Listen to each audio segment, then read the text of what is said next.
செய்திகள் தொடர்கின்றன. திருச்சி அருகே ஸ்ரீரங்கத்தில் நடைபெற்ற திருமண விழா ஒன்றில் மணமக்கள் மரக்கன்றுகளை உறவினர்களுக்கு பரிசாக கொடுத்த சம்பவம் வியப்பை ஏற்படுத்தியுள்ளது. திருச்சி ஸ்ரீரங்கத்தில் பாலமுருகன், கிருத்திகா ஆகியோர் திருமணம் நடைபெற்றது. அவர்கள் திருமணம் முடிந்த கையோடு திருமண கோலத்தில் மண்டபத்தை விட்டு வெளியேறினர். விவரம் புரியாமல் உறவினர்கள் திகைத்து நின்றனர். பின்னர் மரக்கன்றுகளோடு வந்த மணமக்கள் மரக்கன்றுகளை நட்டனர்.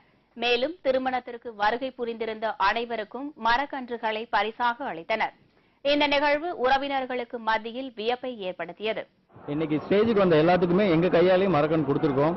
ஆக்சுவலா இப்ப மழை இல்லாத இந்த காலத்துல கண்டிப்பா மரம் வேணும். மனித இனம் தான் பெருகுது. மர இனம் கண்டிப்பா பெருகினாதான் மனித இனம் நல்லபடியா வாழ முடியும். இந்த ஒரு விஷயத்துக்காக இது பண்ணி நாங்க கொடுத்துட்டு இருக்கோம். இது மாதிரி எல்லாருமே ஃபாலோ பண்ணோம்னா கண்டிப்பா எல்லாருமே சந்தோஷமா வாழலாம். மழை வளம் வேண்டி மரக்கன்றுகளை நட்டு அவற்றை பாதுகாக்க வேண்டும் என்றும் மணமக்கள் அப்போது வலியுறுத்தினர். மரம் வளர்க்கும் போது தான் பெருசாக தெரியுது. எங்க வாழ்க்கையை வளரும் போது இந்த மரத்தை நாங்கள் பாதுகாத்து வளர்த்துக்குவோம். மரம் வளர்ப்போம், மழை பெய்யும்.